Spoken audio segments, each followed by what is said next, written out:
guys, I'm back again after another break. Work has been crazy. Everything has just been too much. No time to film videos or edit or anything. So I'm back and I'm here with the last list from my last book club vote. And that list is Biography, Autobiography, and Memoirs. So I have my trusty iPad with a little bit of explanation. So bear with me. I hope this won't be too long.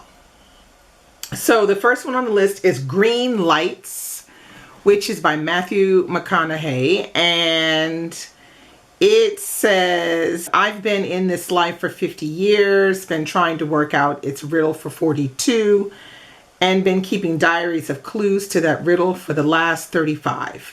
Notes about successes and failures, joys and sorrows, things that made me marvel and things that made me laugh out loud.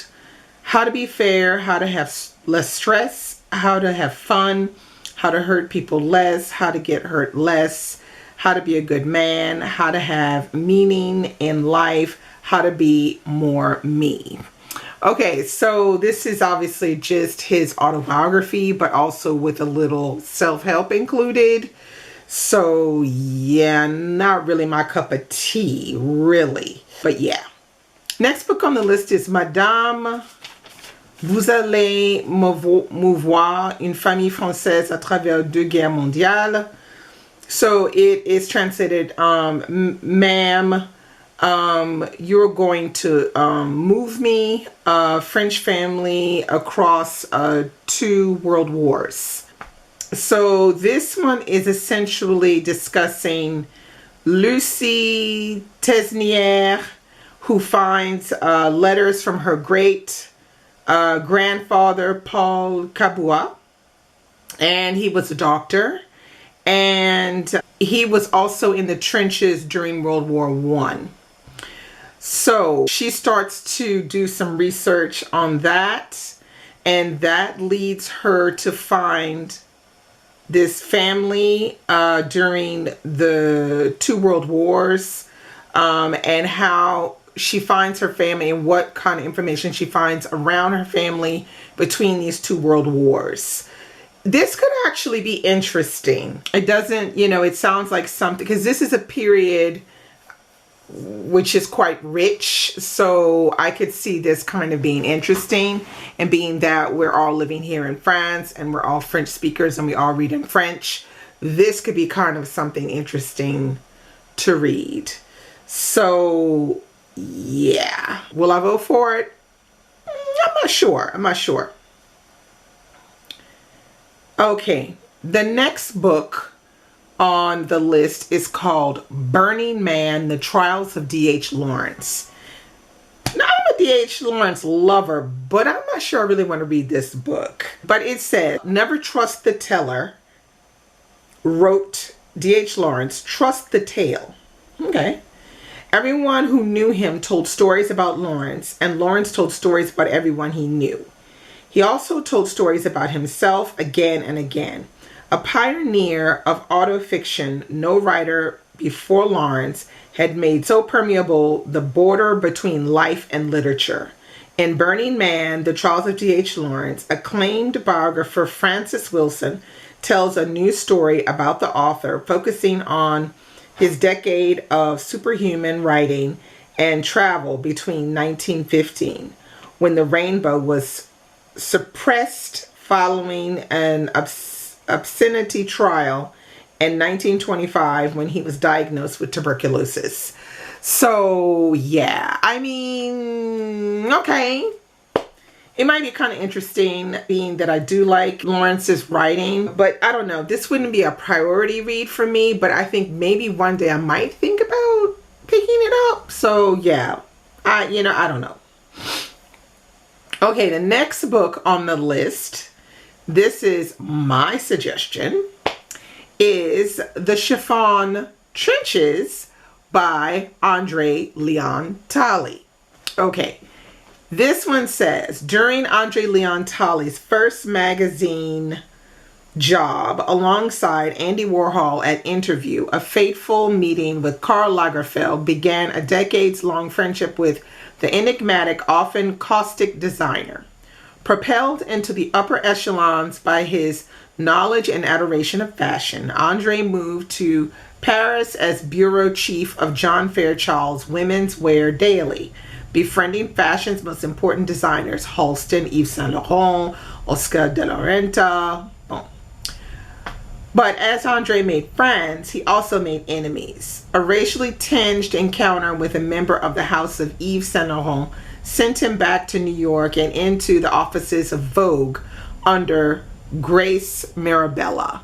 Okay, so I suggested this one because he died recently, but also that he really was quite the person. And I am interested in finding out really what he thought as a black man about the people and about working in fashion and high fashion. And I have a daughter who's been trying to break into, fashion design after studying fashion design, and how hard it has been for her. And so I would like to understand more about this, because as I do learn more about the fashion realm, I realize this is weird. These people are weird, okay? They're weird. So I suggested this one. So who knows? Maybe people will get interested. I have no idea. We will see. The next book on the list is The Madness of Grief, a memoir of love and loss. And this is by Richard Coles. Okay, so this definitely doesn't sound like something I want to read, but it says, whether it is pastoral care for the bereaved, discussions about the afterlife with parishioners, or being called out to perform the last rites, death is part of the Reverend Richard Coles' routine. But since his partner, the Reverend David Coles, died in December, much about death has taken Coles by surprise. David's death at the age of 42 was unexpected. He never recovered from an operation for internal bleeding. Now the man that so often assists others to examine life's moral questions has found himself in the need of help. He is looking to others for guidance to steer him through grief. The flock is leading the shepherd. Okay, so yeah, this is a book about grief. I don't do well with these kinds of books. I specifically don't do well with this kind of self-help thing. It just, I don't know. I don't know. I just have trouble with it.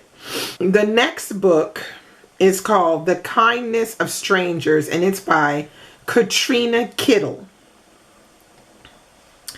Okay, so it says, it's really funny because this book, it says this book is fiction. So I have no idea what it's doing in the biography section. But anyway, a young widow raising two boys, Sarah Layden, is struggling to keep her family together.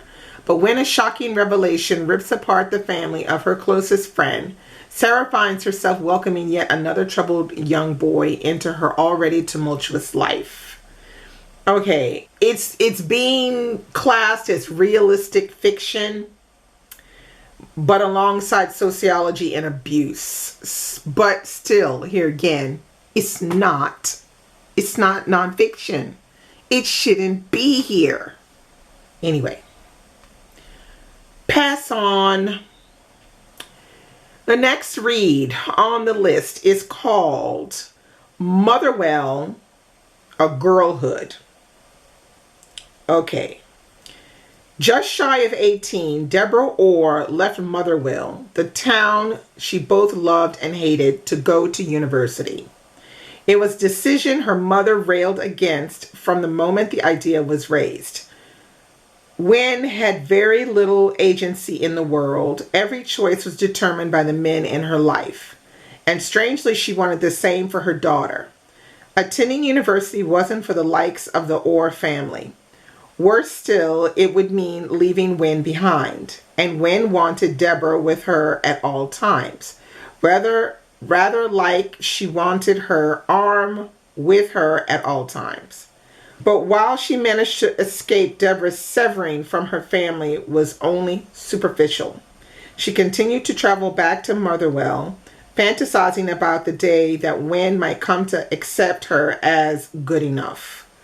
Though, of course, it was never meant to be. Motherwell is a sharp, candid, and often humorous memoir about the long shadow that can be cast when the core relationship in your life compromises every effort you make to become an individual. Okay, now this one sounds very good, but very heartbreaking. Very, very heartbreaking. So, yeah, I don't know. But, yeah, I could maybe get down with reading that one. Although I'd probably be so sad. Wow. I was like, all right. Next book on the list is The Codebreaker, Jennifer Doudna, Gene Editing, and the Future of the Human Race. And this is by Walter Isaacson. Okay, when Jennifer Doudna was in 6th grade, she came home one day to find her dad had left a paperback titled The Double Helix on her bed. As she sped through the pages, she became enthralled by the intense drama behind the competition to discover the code of life. Even though her high school counselor told her girls didn't become scientists, she decided she would. Driven by a passion to understand how nature works and to turn discoveries into inventions, she would help to make what the book's author James Watson told her was the most important biological advance since his co-discovery of the structure of DNA. She and her collaborators turned a curiosity of nature into an invention that will transform the human race, an easy-to-use tool that can edit DNA. Known as CRISPR, it opened a brave new world of medical miracles and moral questions. So that could be that could be interesting as well. But what I worry about is how accessible is it to, laymen, people just, trying to understand it. Like, is it going to be so chocked full of science that I'm not going to be able to understand what exactly is being, described? But anyway, who knows? That's that one. Now, the next one is called Frida, a biography of Frida Kahlo. I love Frida Kahlo. So this one says, hailed by readers and critics across the country, this engrossing biography of Mexican painter Frida Kahlo reveals a woman of extreme magnetism and originality, an artist whose sensual vibrancy came straight from her own experiences. Her childhood near Mexico City during the Mexican Revolution, a devastating accident at age 18 that left her crippled and unable to bear children, her tempestuous marriage to muralist Diego Rivera, and intermittent love affairs with men as diverse as Isamu Noguchi and Leon Trotsky. Her association with the Communist Party, her absorption in Mexican folklore and culture, and her dramatic love of spectacle. This got to be good, okay? Because Frida Kahlo is everything. I mean, everything. The next one on the list, which I think everybody knows this one and has probably read it, I would think. And that is Born a Crime, Stories from a South African Childhood by Trevor Noah. Okay, so if you haven't read it, all right, so the memoir of one man's coming of age set during the twilight of apartheid and the tumultuous days of freedom that followed. Trevor Noah's unlikely path from apartheid South Africa to the desk of The Daily Show began with a criminal act, his birth. Trevor was born to a white Swiss father and a black Xhosa mother at a time when such a union was punishable by 5 years in prison. Living proof of his parents' indiscretion, Trevor was kept mostly indoors for the earliest years of his life, bound by the extreme and often absurd measures his mother took to hide him from a government that could at any moment steal him away. Finally liberated by the end of South Africa's tyrannical white rule, Trevor and his mother set forth on a grand adventure, living openly and freely and embracing the opportunities won by centuries-long struggle. If you have not read this book, OMG, please do. And I would say get the audiobook, because Trevor Noah reads it and it is hysterical in parts. It's just so well done. The way he talks about his mother and his grandmother, it's just wow.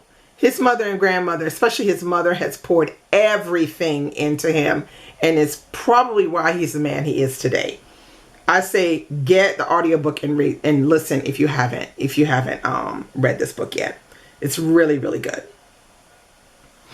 Okay, so almost to the end. The next book on the list is the autobiography of the former Director General of MI5. Okay, y'all know I don't care about no MI5 director, okay? Anyway, here we go. Stella Remington worked for MI5 between 1969 and 1996, one of the most turbulent and dramatic periods in global history. Working in all the main fields of the service's responsibilities, counter-subversion, counter-espionage, counter-terrorism, she became successively director of all three branches and finally Director General of MI5 in 1992. She was the first woman to hold the post and the first Director General whose name was publicly announced on appointment. In open secret, she continues her work of opening up elements of the work of our security services to public scrutiny, revealing the surprising culture of MI5 and shedding light on some of the most fascinating events in 20th century history from the ultimate insider viewpoint. Okay, if you care about it, great. But I personally don't. Okay, I mean, I just, not really my cup of tea. I mean, I just feel like I'm a little, it's not really, yeah, that's not really something I would like to read about in reality. Okay, now the last book on the list, last but not least, is Field Marshal, The Life and Death of Irwin Rommel.